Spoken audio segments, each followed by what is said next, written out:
الحمد لله رب العالمين وصلى الله وسلم على رسوله الكريم وعلى آله وأصحابه أجمعين.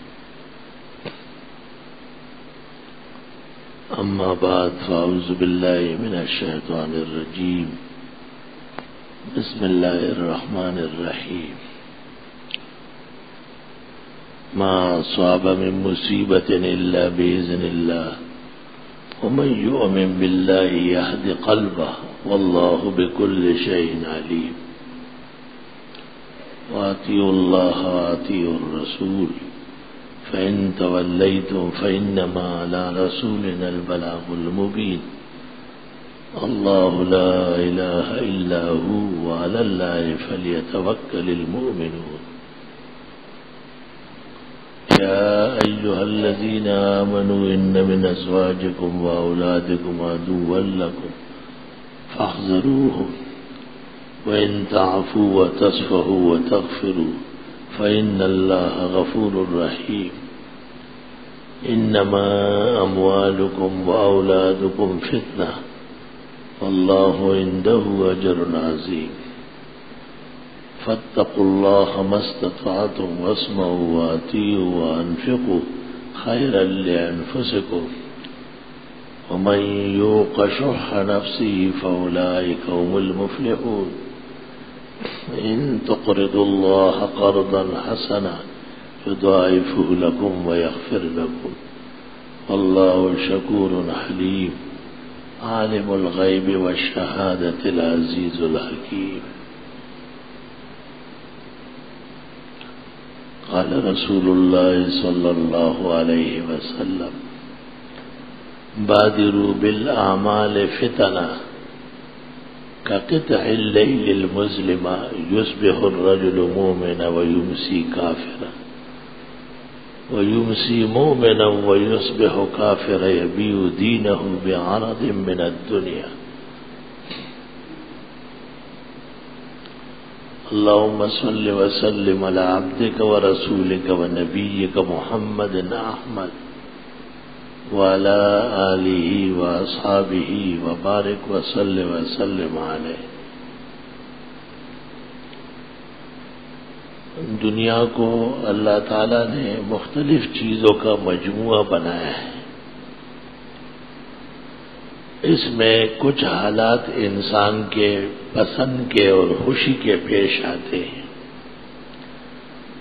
اور کچھ احوال اس کے ہاں ناپسندیدہ اور نامناسب سمجھے جاتے ہیں،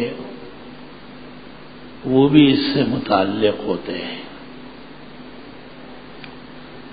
اللہ تعالیٰ نے اپنی قدرت کا ظہور فرمایا ہے. انسان کو سب کچھ دینے کے باوجود کچھ نہیں دیا ہے. دو جملے بظاہر متضاد ہیں لیکن حقیقت میں ہم مانا ہے.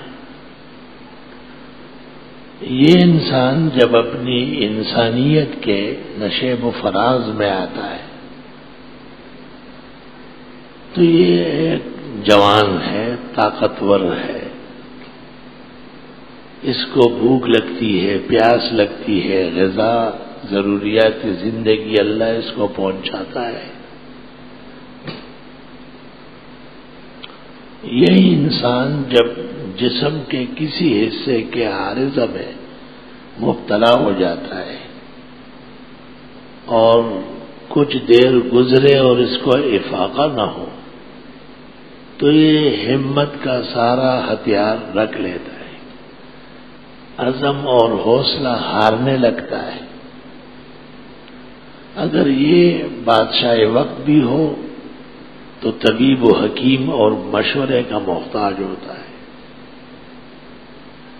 یہ اگر ولی اور نبی ہے تو توکل خدا پر مضبوط ہوتا ہے.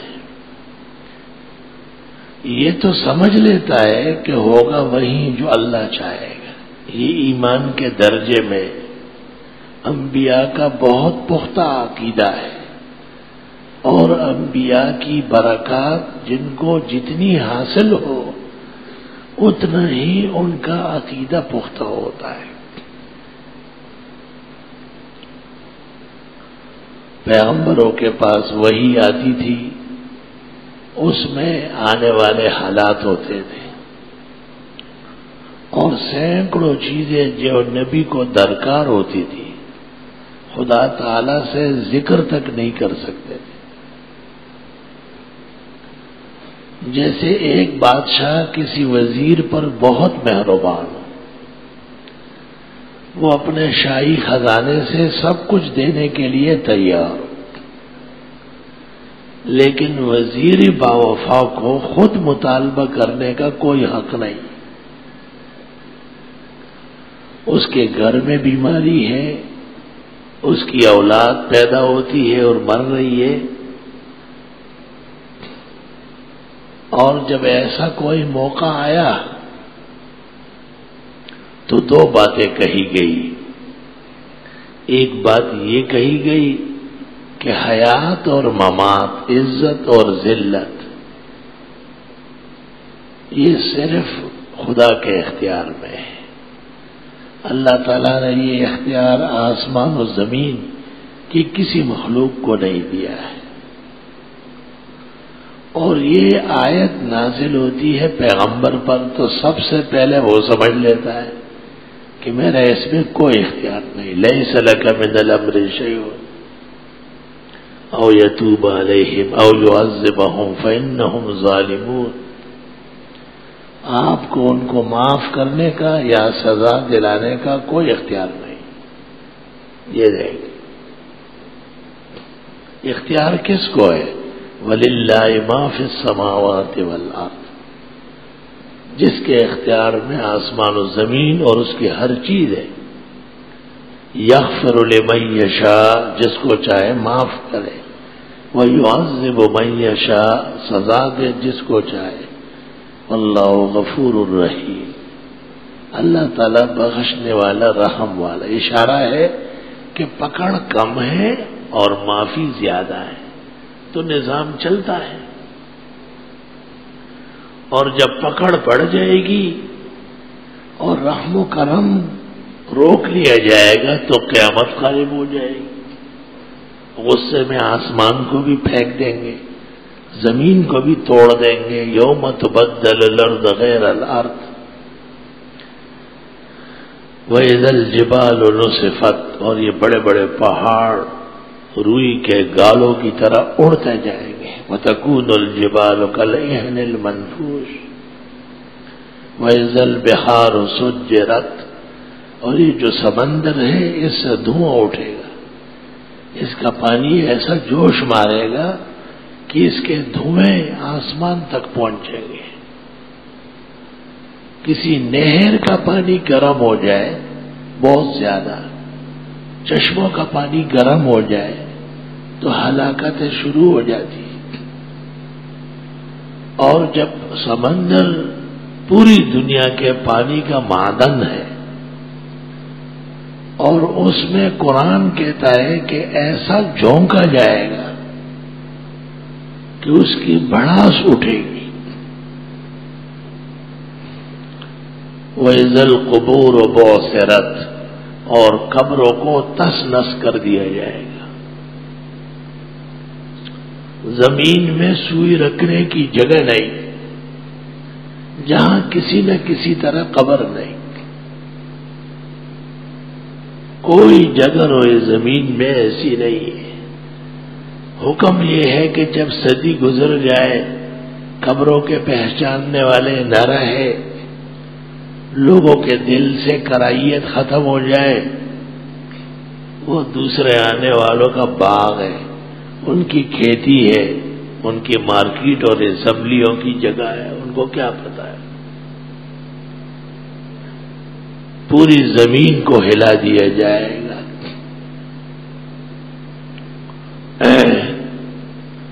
اور زمین کے ہر جگہ سے لوگ نکلیں گے، زمین تنگ پڑ جائے گی، ایک ایک جگہ سے 100 مردے نکل آئیں گے، ایک 1000 مردے نکل آئیں گے۔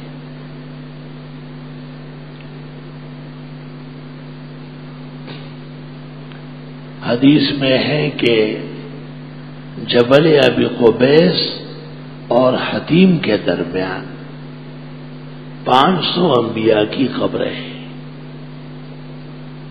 اور حضرت ہاجر اسماعیل علیہ السلام کی والدہ اور حضرت اسماعیل علیہ السلام دونوں کی قبریں حتیم میں ہیں۔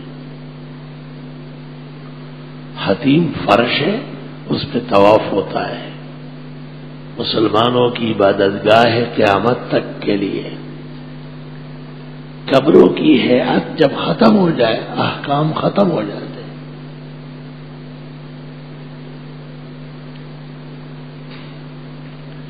اگر قبر نہ ہو اور ایک شخص ویسے مٹی جمع کرے، قبر کی طرح چبوترا بنا لے اور دیکھنے میں قبر دکھائی دیتی ہو، تو فقہا متفق ہے کہ اس طرف نماز حرام نہ جائے۔ عبادت بالاوثان ہے، بت پرستی کی ایک نشانی ہے۔ یہ ضروری نہیں ہے کہ قبر میں مخلوق ہو، قبر خود کری شکل ہے، قبر ناپسندیدہ چیزیں نہیں ہے، قبر ایک ضرورت ہے۔ ہم نے مردے کو رکھا ہے، ہمیں آنا ہے، فاتحہ پڑھنا ہے، اس کو دعا کرنی ہے، تو فرمایا جو مٹی نکلی ہے وہ مٹی ڈال، جب تک تو رہے گا اس کے جاننے والے رہیں گے، قبر کا چبوترا ہوگا۔ قبر کو اتنا اونچا نہ کرنا کہ صدیاں گزر جائے، زمانے گزر جائے اور دن بدن درگاہ شریف جو ہے بڑھتی چلی جا رہی ہے۔ عجم میں توحید کا مسئلہ اس لیے کامیاب نہیں ہے کہ انہوں نے بزرگوں کی یاد میں درگاہیں بنائی ہیں۔ تاوقت ہے کہ پوری دنیا میں قبروں کا علاج نہ کیا جائے۔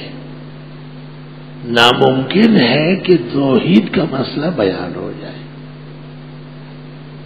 اہل علم بھی توحید بیان کریں گے مگر شرک میں لت پت کر کے۔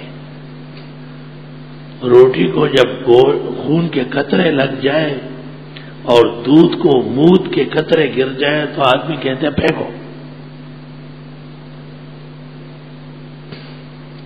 توحید کا مسئلہ مشکل اس لیے بہت زیادہ ہے کہ اہل علم بھی اس کے بیان کرنے کا تاب نہیں لا سکتے، سچ بولنا پڑتا ہے، سچ بہت مشکل ہوتا ہے۔ یہ تو بہت اچھا دین ہے کہ بڑی قبریں ہو، بابا ہو بیبی ہو جو بھی دفن ہے بس عالیشان آؤ اور جاؤ، قبرستان آؤ اور جاؤ، مگر اس میں محمدی دین نہیں ہے، ختم ہو جائے۔ یہ قبر ہی کا آدمی رہے گا، یہ خدا کو نہیں پہچانے گا۔ میں نے یہ مسئلہ بیان کیا، ایک اہل علم نے مجھے چٹ لکھا کہ اس میں تھوڑی زیادتی ہو رہی ہے۔ میں نے کہا یہ بالکل میزان کے ساتھ بیان ہو رہا ہے، تول کا۔ ایک شخص سامنے بیٹھا ہوا تھا، میں نے کہا کھڑا ہو جاؤ۔ میں نے کہا تجھے کوئی تکلیف ہے؟ اس نے کہا میرا ہاتھ غلط مڑ گیا ہے، جڑ گیا ہے اس میں۔ میں نے کہا اگر آپ کو کہے کہ کل جمعے کا دن ہے، فجر کی نماز محلے کی مسجد میں جماعت سے پڑھو اور اشراق تک ذکر اور دعا کرو، آپ کا ہاتھ ٹھیک ہو جائے گا۔ تو یہ بات زیادہ جاندار ہے۔ اور اگر آپ کو کہوں کہ قائد آباد میں ایک نئی قبر نکلی ہے، جس کے جسم میں درد ہو وہ وہاں چلا جائے تو وہ ٹھیک ہو جاتا ہے، تو اس نے مجھے کہا وہ کہاں ہے؟ میں نے اس مولوی صاحب سے کہا کہ یہ پیداوار آپ جیسے لوگوں کا ہے، اس کو خدا کی عظمت کا بالکل یقین نہیں ہے، یہ فجر نماز اشراق کچھ نہیں سمجھتا۔ بس وہ رام چندر اور لکشمنوں نے بتوں کو اجاگر کیا تھا اور انہوں نے قبروں پر شال ڈالے ہوئے۔ میں نے کہا کہ دیکھو اللہ تعالی کے ماننے والے نمازی مولوی صاحبان طلباء خوبصورت بہترین سیاحت ہمارے یہاں مدرسے میں 2200 مسافر طلباء اس سال تعلیم پورا کر گئے. پورے سال میں ایک بندہ بشر بیمار نہیں ہوا. یہ تو بیماری نہیں کہ شام کو بخار ہوا صبح ٹھیک ہوا.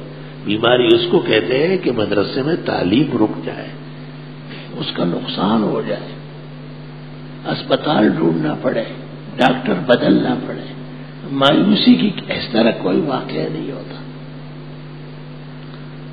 لوگ حرم شریف آتے جاتے ہیں, عمرہ اور حج کرتے ہیں, خدا تعالیٰ توفیق دے. لیکن عجیب بات سنو, روزانہ اخبار اٹھا کر دیکھو, سیون سے آتے ہوئے بس الٹ گئی, شاکیب جاتے ہوئے بس الٹ گئی. ساری خبریں درگاہوں میں آنے جانے والے ان کی پٹائی کی ہو رہی ہے. اور چھوڑو, درگاہوں میں جو بیٹھے ہوئے ہیں کسی کی ناک نہیں ہے, کسی کی ایک آنکھ ہے, ایک پیچھے جا چکی ہے, کسی کا آدھا دھڑ آگے آدھا دھڑ پیچھے ہے. ایسے ٹیڑے پیڑے عجائب گھر میں بھی نہیں ملیں گے. چڑیا گھر تو چھوڑو, جو درگاہوں کے سامنے بیٹھے ہیں تو بابا ان کی پٹی نہیں کراتا ہے. جو مشرق اور مغرب کے مسلمانوں کا کسی کا بیڑا پار کرتا ہے, کسی کا بیڑا ڈبوتا ہے, ان کو ٹھیک کیوں نہیں کرتا؟ جو 24 گھنٹے مجاور بنے ہوئے. اللہ دکھاتا ہے کہ عظمت اور بڑائی صرف میری ذات میں ہے. اولیاء اور انبیاء سب اس ایک اللہ کے محتاج ہیں. اس کا مطلب یہ بھی نہیں ہے کہ قبر والا کسی درجے میں محترم نہیں ہے.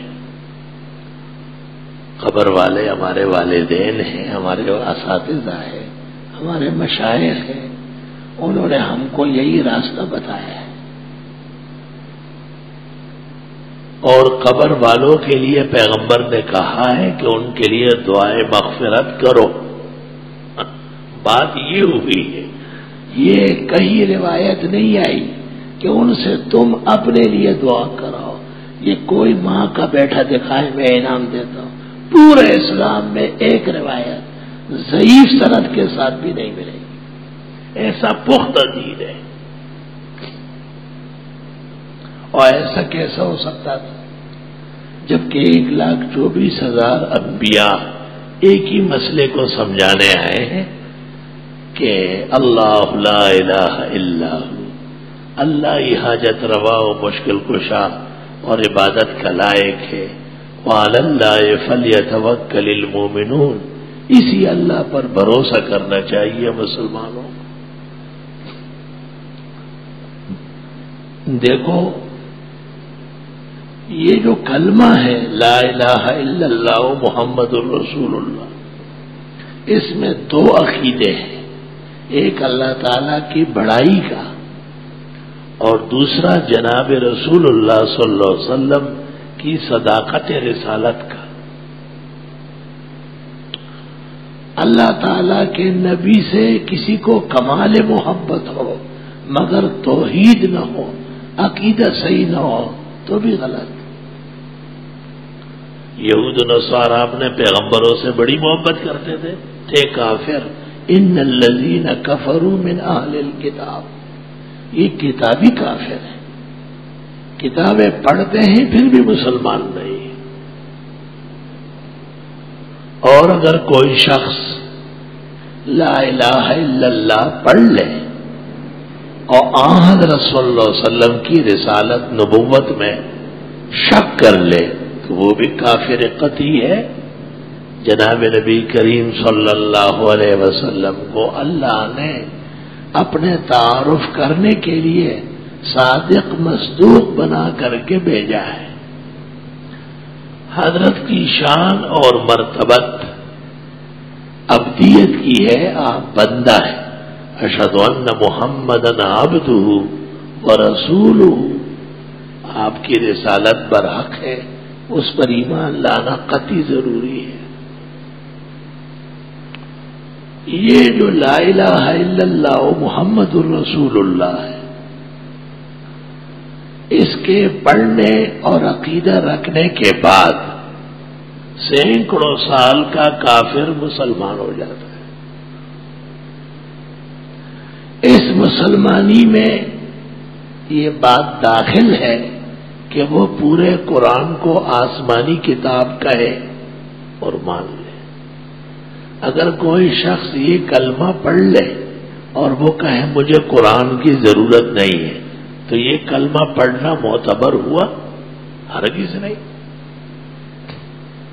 پتہ چل گیا کہ لا الہ الا اللہ محمد الرسول اللہ یہ اجمال ہے اور قرآن کریم اس کی تفصیل ہے۔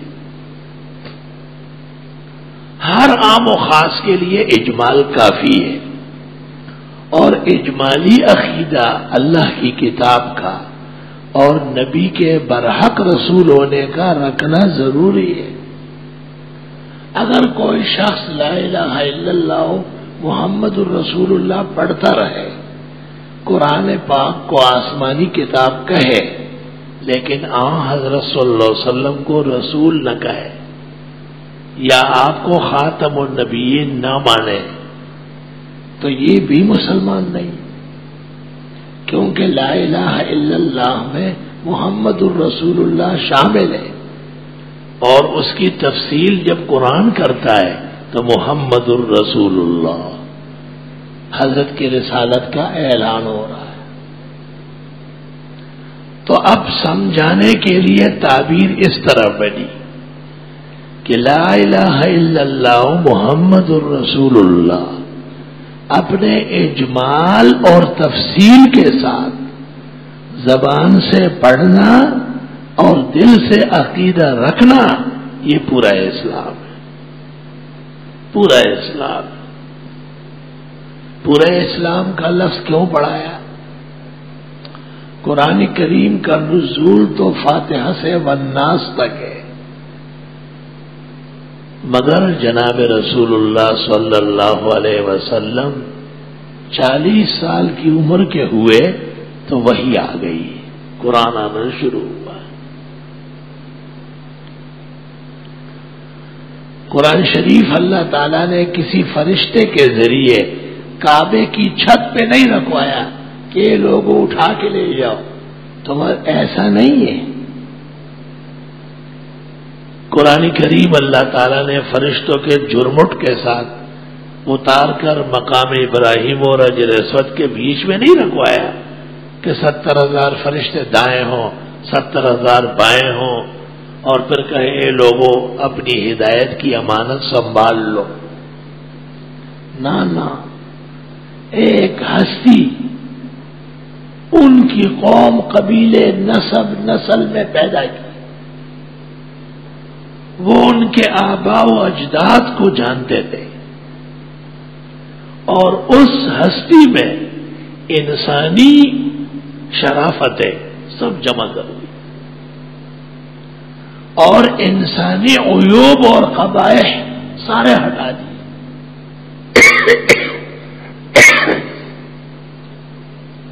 وہ ہستی اگر کوئی طور سے آ جاتی، صحرائے سینا کی طرف سے چل پڑتی، رات کے اندھیرے میں آسمان سے اتر کر کے صبح مکہ میں چلنا پھرنا شروع کرتی، لَلَبَسْنَا عَلَيْهِمْ مَا يَلْبِسُونَ، قرآن کہتا ہے یہ اور پریشان ہو جاتے، کہاں سے آیا یہ کون؟ پیغمبر کیسا ہے؟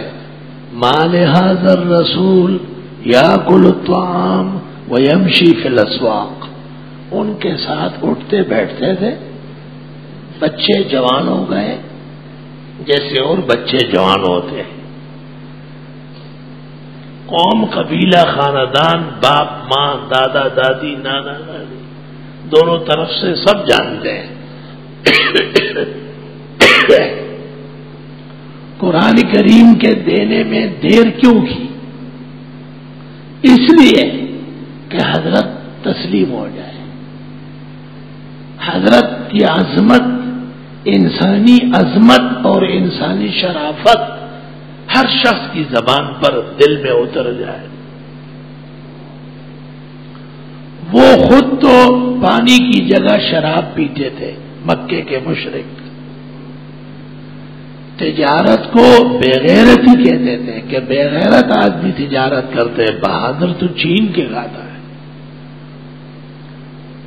داماد اور بہنوئی کے لفظ سے گھبراتے تھے، اپنی بچیوں کو زندہ درگور کرتے تھے. کل یہ جوان ہوگی، اس کو کسی مرد کی ضرورت پیش آئے گی، ہماری بچی کے ساتھ کوئی سوئے گا، ہمارے لیے ڈوب مرنے کا مقام.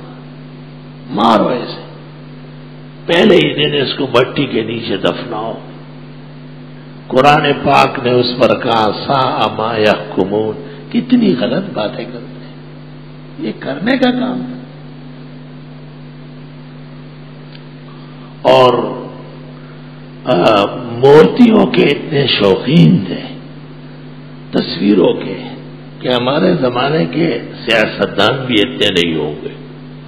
سیاستدانوں کے مذہب میں بھی تصویر بہت ضروری ہے کہ اخبار میں دان باہر نکالا ہوا ہنس رہا اور لوگ دیکھ رہے ہو کہ یہ فلاں پارٹی کا لیڈر شاہ ہے. جائز ناجائز یہ تو بعد میں ہوگا، پہلے سیاست ہوگی. اس لیے دن بدن زمین میں دھنس رہے، دھنستے چلے جا رہے. اس میں اچھے برے ایک ہو گئے.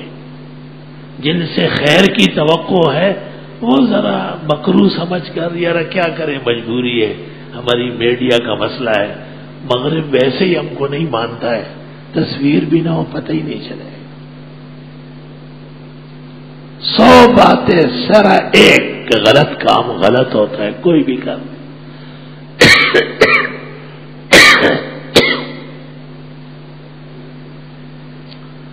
اور ظاہر ہے شیطان جو ہے وہ ان کو سکھاتا بھی ہے. شیطان سب کے ساتھ لگا ہوا ہے. ایک آدمی الٹے ہاتھ سے تسبیح پڑھ رہا تھا. میں نے کہا الٹے ہاتھ سے تسبیح پڑھنا جائز نہیں ہے، دائیں ہاتھ سے پڑھا کرو. ہاں دائیں ہاتھ شل ہے، فالج ہے، معاف ہے. المقدمۃ الغزنویہ میں لکھا ہے کہ جن کا دائیں ہاتھ معذور ہو، بایاں ان کے دائیں کے حکم میں معاف ہے. تو اس نے جواب میں کہا کہ دل بھی تو بائیں طرف ہے. دیکھو شیطان نے سکھا دیا اس کو. دل چونکہ بائیں طرف ہے، اس واسطے حکم یہ ہے کہ بائیں کروٹ شروع میں نہ سونا، دائیں کروٹ سو جاؤ تاکہ دل پر دباؤ نہ آئے. پانی بائیں ہاتھ سے نہ پیو، دل پر ناحق دباؤ پڑ جائے گا. یہ سم چونکہ دل والی ہے تو تمام امور مشروعہ پسندیدہ وہ سب دائیں ہاتھ میں ہے.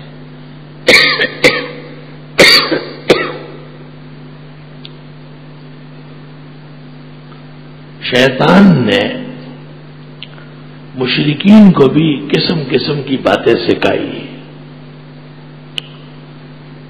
ایک بات ان کو یہ سکھائی کہ وہ کہتے تھے ان کپڑوں کے ساتھ تو ہم لوگوں سے ملتے جلتے ہیں، گھر بھی آتے جاتے ہیں، گھر والی سے ملاقات بھی ہو سکتی ہے. جب بیت اللہ شریف آتے تھے طواف کرنے تو کرتا و شلوار حرم شریف کے باہر گیٹ پہ رکھ لیتے، ننگے ہو کے طواف کرتے تھے. اس کو بہت بڑی عبادت سمجھتے. اب دیکھو جو کام تھا سنت کا وہ نکل گیا کہ یہ کپڑے سلے ہوئے اتارو اور ان سلے احرام باندھ دو. تو چونکہ مشرک کے پاس پورا دین نہیں ہوتا، کچھ ہوتا ہے، وہ غلطی کا شکار ہو جاتا ہے.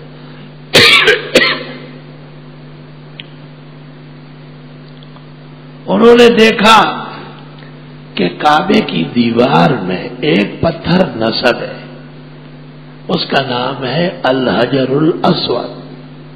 حجر اسود جسے آپ کہتے ہیں. حدیث شریف میں ہے جب یہ جنت سے آیا تھا تو کان الحجر الابیض، سفید چمکتا ہوا دودھ کی طرح یاقوت کا تھا. اسودت ہو خطایا بنی آدم، انسانی گناہ وہاں پہنچ کے آنسو فریاد آہ بکا، خدایا توبہ ہے، خدایا معاف فرما، گناہ اترتے ہیں، باقاعدہ اترتے ہیں، جیسے بخار اترتا ہے اور چڑھتا ہے، خون کا ٹیمپریچر اوپر نیچے ہوتا ہے، اس طرح گناہوں کا جسم ہے۔ للمعاصی والسیئات اجرام، محدثین کہتے ہیں۔ امام ابو حنیفہ رحمت اللہ علیہ کو شروع عمر میں جب حضرت مجتہد بنے، بڑے لائق فائق انسان تھے۔ ابن سیرین نے ایک خواب کی تعبیر میں کہا کہ قیامت تک ان جیسا مضبوط مسلمان نہیں آ سکے گا جتنا امام ابو حنیفہ ہے۔ تو کوئی مسجد کے غسل خانے میں نہا رہا ہے یا وضو خانے میں وضو کر رہا ہے، امام صاحب پانی کو دیکھ رہا ہے تو آنکھیں بند کر کے توبہ استغفار شروع کر لیتے تھے، اور مشہور ہو گیا کہ پانی کے روح کو دیکھ کر حضرت پر لوگوں کے گناہ منکشف ہوتے ہیں۔ یہ حضرت کی کرامت بھی ہو سکتی ہے اور خصوصی امتیازی وصف بھی ہو سکتا ہے۔ ایک دن شاگردوں کے ساتھ حضرت بیٹھے تھے، مسجد کے غسل خانے میں ایک شخص نہا رہا تھا۔ حضرت صاحب نے پانی کو دیکھا، فرمایا اس زمانے کا بخیل ترین انسان غسل خانے میں نہا رہا، بہت کنجوس مکی چوس ہے، چمڑی جائے دمڑی نہ جائے، ہوتے ہیں لوگ عجیب عجیب۔ وہ شخص غسل خانے میں نہا کے آیا، تولیے سے سر بال پوچھ کے امام صاحب سے کہا، حضرت صاحب بہت دنوں سے میں سوچ رہا تھا، آج آپ سے ملاقات ہو گئی اچھی فضا میں۔ یہ درس میں کتنے شاگرد ہیں؟ حضرت نے کہا تو 1800 آدمی ہے کہ رات کو ان سب کا کھانا میرے گھر پہ ہوگا۔ شاگرد تو شاگرد ہوتے، وہ ہنس پڑے سارے۔ امام صاحب نے فرمایا رات گزرنے دو،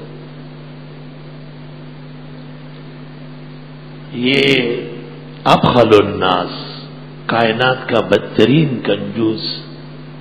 امام صاحب نے کہا بہت اچھا، ہم حاضر ہو جاتے ہیں۔ سب وہاں پہنچے،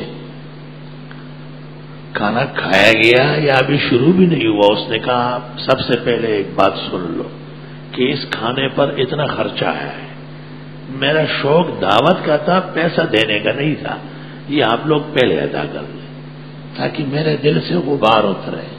امام صاحب نے فرمایا یہ سارا میں ادا کروں گا اکیلے، خدا کا شکر ہے کہ میرے قول کی عزت رکھی۔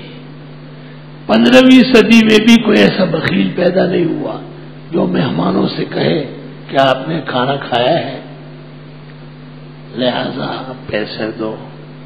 یہ دینی مدرسوں کے سالانہ جلسوں میں، کراچی میں نہیں اور جگہوں میں، اخیر میں مدرسے والے اپیل کرتے ہیں چندے کی۔ میں نے انہیں کہا ہے کہ یہ جائز نہیں ہے، لوگ درس سننے آئے، بیان سننے آئے، اور آپ نے کچھ کھلایا یا نہیں کھلایا، تھوڑا بہت تواضع کیا، مناسب یہ ہے کہ آپ دعا کر لیں کہ خدایا ہمارے اس مدرسے کی مشکلات حل فرما، اور جن کو اللہ نے توفیق دی ہے وہ دینی اداروں کی بھرپور تعاون کر لیں۔ یہ میں نے واقعہ اس لیے سنایا کہ گناہوں کا جسم ہوتا ہے۔ حدیث شریف میں ہے آدمی جب ہاتھ دھوتا ہے ہاتھوں کا گناہ معاف ہوتا ہے، جب چہرہ دھوتا ہے وضو میں جو اس نے آنکھوں سے گناہ دیکھے ہیں وہ اللہ معاف کر دیتا ہے، شروع کے قطروں سے یا آخر تک۔ اور جب سر کا مسح کرتا ہے تو جن وجوہات اور گناہوں سے قیامت کے دن سر جھکے گا اللہ وہ معاف کر دیتا ہے، سر بلند رہے گا، دل سے نماز پڑھنے والا، سنت وضو کرنے والا، اور پیر دھوتے وقت گناہ کی جگہوں کو چل کر جانے سے جو گناہ ہوئے ہیں وہ معاف ہو جائے گے۔ ترمذی شریف کتاب الطہارت میں یہ حدیث موجود ہے۔ اللہ استغفر اللہ۔ یہ بات یہاں سے شروع ہوئی کہ حجر اسود جب جنت سے آیا تھا تو اس کا نام حجر ابیض تھا، بالکل سفید دودھ کی طرح جنتی یاقوت کا بنا ہوا ہے۔ اس ودت ہو خطایا بنی آدم، انسانوں کے گناہوں نے اس کو کالا کر دیا۔ جب انسانوں کے گناہ در و دیوار کو متاثر کر سکتے ہیں تو خود انسان ان گناہوں کی وجہ سے تکلیفوں میں، عذاب میں، اور اگر وقت پر معاف نہ ہوا تو جہنم میں جا سکتا ہے۔ اعاذنا اللہ منہا وإیاکم، اللہ تعالی ہم سب کو محفوظ فرمائے۔ یہ کیسے پتہ چلے گا کہ یہ پکڑ گناہوں کی وجہ سے ہے؟ کیونکہ حدیث شریف میں ہے ایک بندے کو ایک درجہ اللہ دینا چاہتا ہے، اس کا عمل بڑھتا ہی نہیں، اتنے پرانے اعمال میں لگا ہوا ہے، وہی 2 رکعت 4 رکعت، نہ اشراق، نہ چاش، نہ اوابین، نہ تہجد، نہ قیام اللیل، عبادت بڑھاتا نہیں ہے۔ تو اللہ تعالیٰ اس کو یا تو بیمار کر دیتا ہے، بیمار کے ساتھ کنسیشن ہوتا ہے، تھوڑی عبادت پر زیادہ اجر ملتا ہے۔ لوگ بھی کہتے کہ بیمار ہے، ہاتھ سے پکڑ کے لے چلے، اس کو پہلے آنے دے۔ اس بیماری میں وہ جو مقام اور درجے میں کچھ کمی تھی پوری کر دی گئی، یا اس کو مال کی، جان کی تکلیف میں ڈال لیتا ہے، اور جب وہ استغفار کی کثرت کرتا ہے، توبے اور معافیاں بڑھاتا ہے، تو وہ درجہ جو مل نہیں سکتا تھا ملنا آسان ہو گیا ہے۔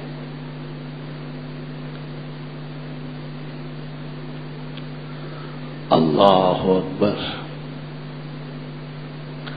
میں طالب علمی کے زمانے میں ایک موقع ایسا آیا کہ سالانہ امتحان کا نقشہ لگ گیا اور مجھے ٹائیفائڈ کی بیماری تھی۔ میں نے بڑی کوشش کی، بڑی احتیاط کی اور خوب پرہیز کیا، لیکن جب میں پرچے لکھنے بیٹھ جاتا تھا تو مجھے کچھ نظر نہیں آتا تھا۔ اب میں نے کہا کہ اگر میں اس کا عذر کر لوں تو اساتذہ اور ادارے کو قبول کرنا مشکل ہو جائے گا، ہر شخص بیٹھ کر کہے گا۔ میں نے دعا کی کہ اللہ، صادق اور کاذب کے پہچاننے والے صرف آپ ہیں، یا مجھے ٹھیک کر دے کہ میں لکھ لوں۔ اتفاقاً امتحان گاہ میں ممتحن گزر رہا تھا، میرے پاس رک گیا اور میرا ہاتھ دیکھا اور فوراً اپنے دوسرے ساتھی کو کہا کہ فلاں ڈاکٹر صاحب کو ابھی یہاں بلا لو۔ انہوں نے بلا کے دیکھا، کہا کہ ایک قطرہ خون جسم میں نہیں ہے اور نبض بالکل رک رہے ہیں، ان سے آپ امتحان کیوں لیتے ہیں؟ آپ کے علم میں اور دینی مدرسوں میں کوئی انصاف رحم نہیں ہے؟ یہ مر جائے گا تو پھر اس کے نتیجے نکلے گا۔ تو دیکھو، تکلیف زیادہ تھی تو سہولت کے اسباب پیدا کر دیے گئے۔ یہ تو مخلوق کے دورانیہ میں ہے، جو معاملہ خالص اللہ کے ساتھ ہے۔ اس کی ایک مثال دیتا ہوں۔ بخاری شریف مغازی میں ہے ایک خاتون کا ایک بیٹا تھا، بڑا لاڈلا پلا بڑا تھا. عرض سے جہاد میں روانہ ہو گیا، غزہ میں. ماں کو کہا ہمارے سارے گھر نے پیغمبر پر ایمان لایا ہے، نبی خود میدان جنگ میں ہے، اور آپ اپنے بیٹے کو گھر بٹھا دیے، جانے دے. خاتون بھی صحابیہ تھی، اس کو جوش آیا، کہا چل. وہ جا کے شہید ہو گیا. اب جب شہید ہوا اور شہداء کے درجات وغیرہ بیان ہونے لگے تو وہ بڑی خوش تھی، لیکن کسی نے اس کو 3 شک ڈالے. توبہ توبہ، ہر زمانے میں شک شبہ پیدا کرنے والے ہوتے ہیں.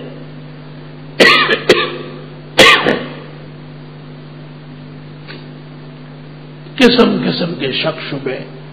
ایک آدمی بیمار ہے، آپ اس کو کہیں فلان ڈاکٹر کے پاس چلے جائیں، یہ عام سی بات ہے. آپ ان کو کہیں آپ کے اوپر سفلی کیا گیا ہے اور کالی مرغی زندہ دفنائی گئی ہے اور اس کا سر کالے روئے میں بند کیا گیا. او ہو، وہ اس لیے یہاں سے درد نکلا. او کالی مرغی کیا تھی؟ اس کے لیے اسرائیل سے بڑی تھی. جھوٹ کا سارا کارخانہ جھوٹ پہ چلتا ہے. عاملین کا سارا نظام دروغ اور کذب کا ہے. اب اگر آپ اس کو دیکھیں، نام اس کا اور ماں کا لکھے اور پھر کہے کہ بہت مشکل ہے آپ کا بچنا، تو آپ کامیاب ہے اور اچھے عالم ہیں. اور اگر آپ نے کہا کہ یہ جھوٹوں کے افسانے ہیں، چھوڑو، یہ کمزور بات ہے، فاتحہ اور آیت الکرسی اور 4 کل صبح و شام 3 بار پڑھ، یہ تو مولویوں والی بات ہے. انا للہ و انا الیہ راجعون. قرآن کریم میں ایک قوم کی شکایت ہے، افبالباطل یؤمنون، نا حق کو تو مانتے ہیں، وبنعمت اللہ یکفرون، اور یجحدون، اور خدا کی نعمتوں کا انکار کرتے ہیں، دربی سے پیش آتے ہیں. اور عوام تو عوام، وہ جو پہلی صف میں آ کے بیٹھتے ہیں وہ بھی کچھ کم نہیں ہے. بس صرف دیر یہ ہے کہ گھر والی کا ہے کہ اس طرح ایک عورت آئی تھی، نہ اس کی ماں معلوم ہے نہ باپ. اس نے گھر میں دیکھا کہ اس گھر میں تو بہت بڑی بلا ہے، اس کے ایک ایک فرد کو جکڑا گیا ہے. بس اب تماشا دیکھے، اگر وہ فخر رازی کا بیٹا بھی ہے نا، ایمان چلا گیا اس کا، بچ نہیں سکتا ہے پراپیگنڈے سے. وہ لوگ کہاں ہیں جو کہے کہ رہنے دو، اپنے منہ پہ ڈھکن رکھو. نہ کوئی جان سکتا ہے، نہ کوئی کر سکتا ہے، نہ کوئی بتا سکتا ہے. سارا کام ایک اللہ کا ہے. استغفر اللہ استغفر اللہ. تو اس بی بی کو شک میں ڈالا گیا کہ آپ کا بیٹا نابالغ تھا اور آپ نے خوشی سے نہیں بھیجا، اور تیسرا یہ کہ اس کے پاس جو تلوار تھی وہ چھوٹی تھی، وہ کسی اور کو مارنے کے بجائے خود اس کے گھٹنے کو لگی، گھٹنا ٹوٹ گیا، خون زیادہ نکلا، انتقال ہوا ہے. یہ شہید نہیں ہے. وہ خاتون آئی اور حضرت صلی اللہ علیہ وسلم سے کہا کہ یا رسول اللہ انت تعلم، آپ کو پتہ ہے میرے بیٹے کا میرے ساتھ کتنا تعلق تھا اور مجھے ان سے کتنی محبت ہے. وہ آپ کے ساتھ چل کر شہید ہوا ہے. اگر یہ بات صحیح ہے اور وہ جنت میں ہے تو پھر دنیا کی تکلیفیں اور صدمے کیا چیز ہے، یہ تو ختم ہو جائے گی. اور اگر وہ ایسا نہیں ہے تو میں ایسا روؤں گی اور ماتم کروں گی کہ مدینہ منورہ میں قیامت برپا ہو جائے گی کہ بیٹا بھی گیا اور کام بھی نہیں بنا. حضرت نے اس کو دیکھا اور آپ غصے ہو گئے. آپ نے کہا کمکل عورت، ایک جنت کی بات کر رہی ہے، انہ لفی جنان ساری جنتیں اس کو دے دی گئی، ایک نہیں۔ وہ خوش ہو گئی، اور جب گھر گئی تو لوگ مبارکباد دینے آ رہے تھے کہ آپ کے بیٹے کا حسن مقام اور انجام اللہ کے نبی نے دنیا میں آپ کو بتایا۔ استغفر اللہ استغفر اللہ۔ تو مشرکین اپنے حساب سے اعمال نیکی کا کر رہے تھے، مگر ان میں عمل نیکی کا ناپید تھا۔ طواف غلط، بیت اللہ شریف آنا جانا غلط۔ جب انہوں نے دیکھا کہ ایک پتھر حجر اسود نام کا کعبے کی دیوار میں نصب ہے اور حجاج اس کے چاروں طرف طواف کرتے ہیں، اور جب وہاں پہنچتے ہیں تو ہاتھ رکھ کے سر رکھ لیتے ہیں، دعا مانگتے ہیں، اور حدیث شریف میں ہے کہ جو وہاں پہنچ نہ سکے، جیسے آج کل رش ہوتا ہے تو دور سے ہاتھ کا استعلام کرے اور پھر ہاتھوں کا پیچھے چومے۔ ان لم تکونوا منهم فتشبہوا لأن التشبہ بالکرام فلاح۔ اور حضرت کے ہاتھ میں چڑی تھی، چڑی لاٹھی۔ جب وہاں پہنچے دیکھا صحابہ بہت جمع ہے تو آپ نے چڑی جیسے اشارہ کیا۔ حکم یہی ہے کہ اگر لاٹھی ہے تو پھر لاٹھی سے ہی کر لیں، کیونکہ لاٹھی زیادہ قریب ہو جائے گی جتنا ہو سکے۔ اور حدیث میں ہے کہ قیامت کے دن جنت جانے سے پہلے اور جہنمیوں کے دوزخ جانے سے پہلے اعلان کر دیا جائے گا کہ فلاں قبیلے کا فلاں، فلاں کا بیٹا، فلاں کا پوتا آ جائے، فلاں قبیلے کا فلاں ملک کا فلاں ملک۔ لوگ کھڑے ہوتے جائیں گے۔ حجر اسود کو جنت کے طباخوں میں ریشمی کپڑے میں لپیٹا ہوا میدان حشر میں لا کے رکھ دیا جائے گا حجر اسود، اور ان لوگوں سے کہا جائے گا کہ چوم لو، بوسے لے لو تسلی سے۔ کہا جائے گا یہ کون لوگ ہیں؟ کہ انہوں نے وہاں رش نہیں کیا، لوگوں کو دھکے دینے سے بچتے ہوئے طواف کے لیے آئے، عمرہ ہو گیا، حج ہو گیا، چلے گئے، چوم نہ سکے۔ جنت جانے سے پہلے ان کی تسلی کرا دی۔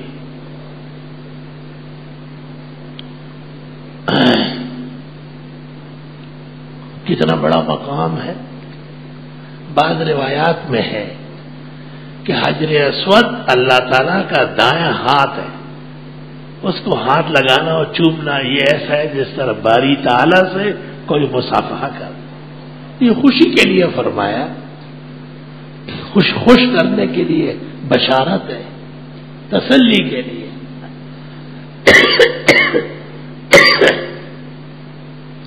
حجر اسود کا تو اتنا بڑا مقام ہے،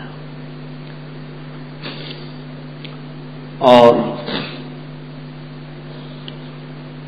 مشرکین نے دیکھا کہ یہ تو ایک ہی پتھر ہے اور ہم اتنے زیادہ ہیں، تو ہر بت مورتی اس کی یاد میں ایک خوبصورت مورتی بنائی۔ وہ کہتے ہیں ہندوستان نے چائنا سے کہا ہے کہ ہمیں مورتیاں بھیجو، کیونکہ آپ کے ہاں سستی ہے، ہندوستان میں مہنگی ہے، اخبار میں ہے۔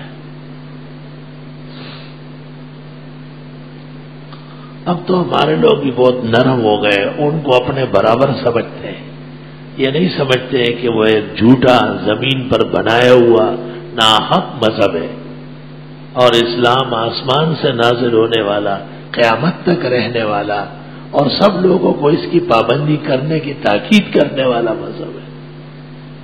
کم از کم بات کرتے ہوئے آدمی کو سوچنا چاہیے، دنیا کی لیڈری چند روزہ عزت ختم ہو جائے گی، وہاں کیا جواب دیں گے؟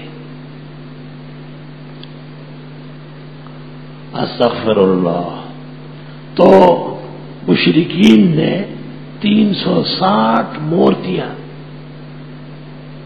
اپنے اپنے نیک بزرگوں کی یاد میں بنائی اور پھر کہا کہ یہ تو بزرگوں کی چیزیں ہیں، بزرگ جیسے بزرگوں کے ماننے والے، اللہ والوں کے ماننے والے، بڑے بزرگ والے آئے ہوئے ہیں، تو اس کی بہترین جگہ کعبہ شریف ہے۔ کعبے کا اندر کا حال جو تھا وہ بتوں سے بھر دیا۔ انا للہ و انا الیہ راجعون۔ حضرت جب مکے کے فتح کے دن تشریف لائے اور مکہ فتح ہو گیا تو صحابہ نے پوچھا، آپ نے کہا سب سے پہلے کعبے کی عزت بحال کرو، کعبے کی بڑی توہین ہوئی، آئے ہائے۔ نبی تشریف لائے، قرآن نازل ہو رہا ہے، پوری دنیا کو ایمان کی دعوت دی جا رہی ہے اور کعبہ آزمائش کا شکار۔ مورخین لکھتے ہیں صحابہ اندر گئے اور اتنی جلدی اور اول فرصت میں سارے بتوں کو باہر نکال کے حجر اور جبل ابی قبیس کے سیدھ میں تس نس ریزہ ریزہ کر دیا۔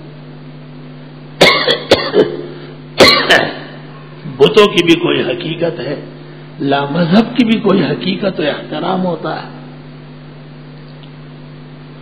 اور پھر آپ نے حکم دے دیا، دھو لیا گیا اور پھر آپ تشریف لے گئے اندر۔ اگلے 2 ستون کے پیچھے اور پیچھے 4 ستونوں کے آگے درمیان میں آپ کھڑے ہوئے اور آپ 2 رکعت نماز پڑھنے لگے اور چہرے ہر آنسو سے، داڑھی مبارک سے آنسو کے قطرے ٹپک رہے۔ سوال یہ ہے کہ یہ تو خوشی کا دن ہے، مگر حضرت کو صدمہ تھا کہ کعبے کی بڑی توہین کی گئی ہے، جو کام نہ کرنے کے تھے وہ ظالموں نے یہاں کیے۔ اس لیے اللہ نے کہا انما المشرکون نجس، یہ بڑے گندے اور پلید ہیں، فلا یقرب المسجد الحرام بعد عامہم ھذا، خبردار آئندہ یہ لوگ یہاں ہیں۔ اللہ تعالیٰ مسلمانوں کا عقیدہ اور ان کا عمل صراط مستقیم کے مطابق بنائے۔ وآخر دعوانا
الله أكبر الله أكبر الله أكبر الله أكبر أشهد أن لا إله إلا الله أشهد أن لا إله إلا الله أشهد أن محمدا رسول الله أشهد أن محمدا رسول الله. حي على الصلاة حي على الصلاة حي على الفلاح حي على الفلاح. الله أكبر الله أكبر لا إله إلا الله.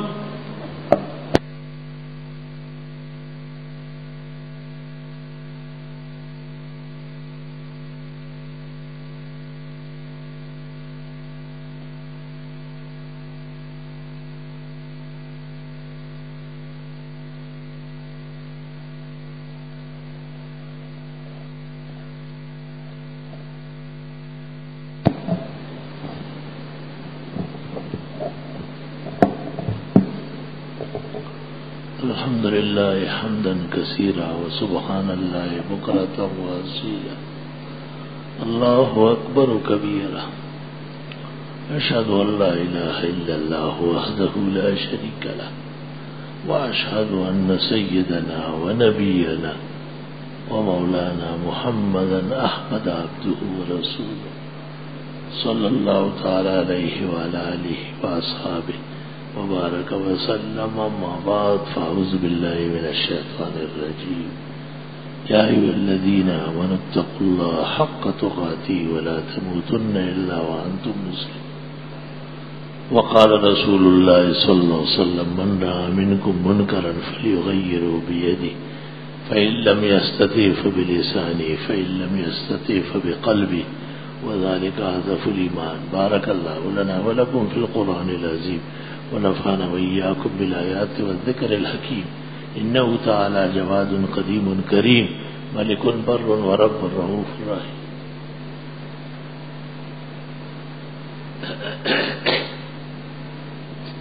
الحمد لله جل وعلا وصلى الله وسلم على رسوله المصطفى ونبيه المجتبى وأمينه على وحي السماء وعلى آله النجبى وأصحابه الأتقياء أفضل الخلائق بعد الأنبياء. أما بعد فقال رسول الله صلى الله عليه وسلم أبو بكر في الجنة عمر في الجنة عثمان في الجنة علي في الجنة زبير بن العوام في الجنة طلحة بن عبيد الله في الجنة أبو عبيدة بن الجراح في الجنة عبد الرحمن بن عوف في الجنة سعد بن أبي وقاص في الجنة سعيد بن زيد في الجنة. إن الله يأمر بالعدل والإحسان وإيتاء ذي القربى وينهى عن الفحشاء والمنكر والبغي يعظكم لعلكم تذكرون.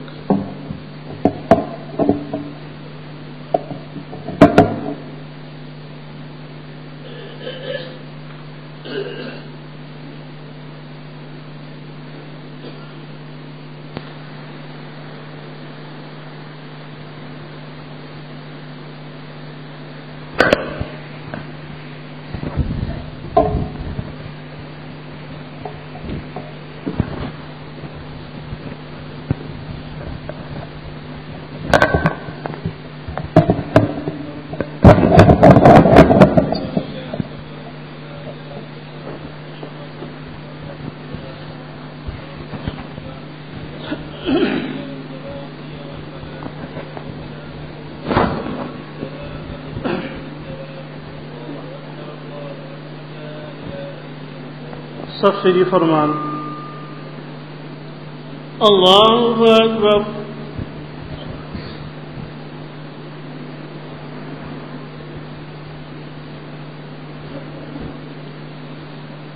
الحمد لله رب العالمين الرحمن الرحيم مالك يوم الدين. إياك نعبد وإياك نستعين. اهدنا الصراط المستقيم صراط الذين أنعمت عليهم غير المغضوب عليهم ولا الضالين.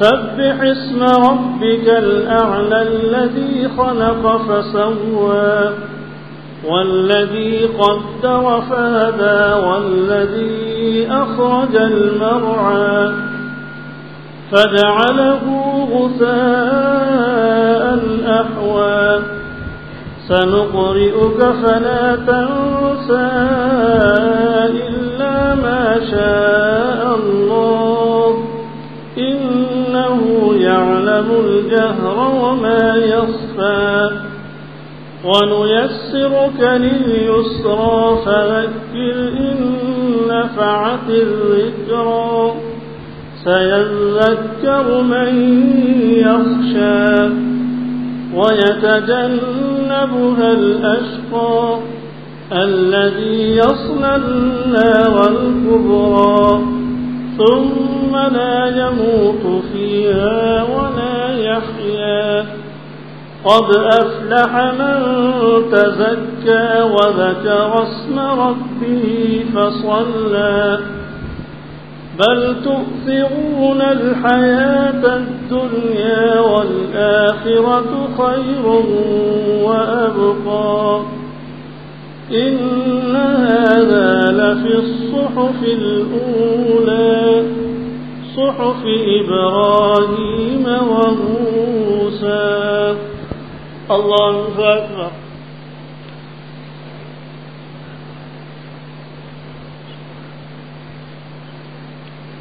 سمع الله لمن حمده.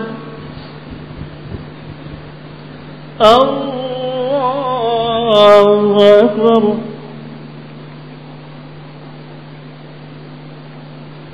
الله أكبر. الله أكبر.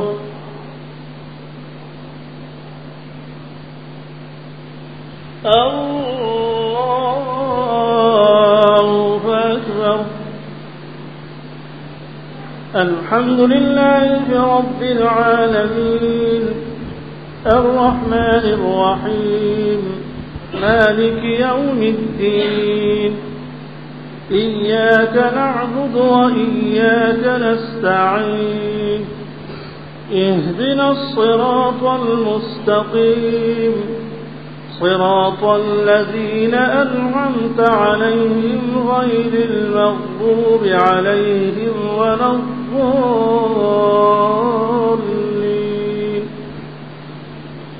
ويل لكل همزة لمزة الذي جمع مالا وعدده يحسب أن ماله أخلده كلا لينبذن في الحطمة وما أدراك ما الحطمة نار الله الموقدة التي تطلع على الأفئدة إنها عليهم مؤصدة في عمد ممددة. الله أكبر.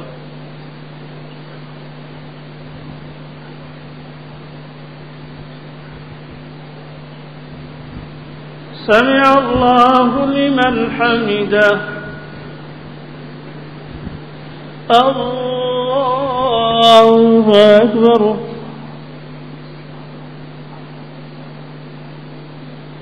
الله أكبر. الله أكبر.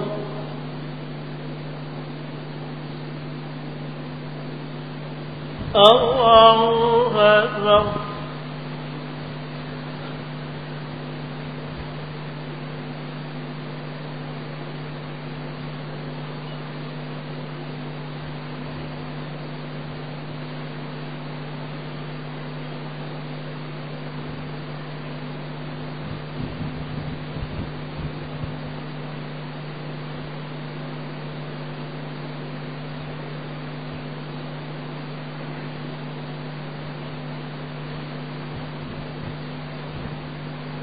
السلام عليكم ورحمة الله. السلام عليكم ورحمة الله. الحمد لله رب العالمين والعاقبة للمتقين والصلاة والسلام على خير خلقه محمد وآله وأصحابه أجمعين. ربنا آتنا في الدنيا حسنة وفي الآخرة حسنة وقنا عذاب النار. ربنا آتنا في الدنيا حسنة وفي الآخرة حسنة وقنا عذاب النار. ربنا هب لنا من أزواجنا وذرياتنا قرة أعين واجعلنا للمتقين إماما. اللهم إنا نسألك العفو والعافية في الدنيا والآخرة. اللهم أنت ولينا في الدنيا والآخرة توفنا مسلمين والحقنا بالصالحين. صلى الله تعالى على خير خلقه محمد وآله وأصحابه أجمعين برحمتك يا أرحم الراحمين.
طبیعت کی ناسازی کی وجہ سے آج سوال جواب کی نشست نہیں ہوگی.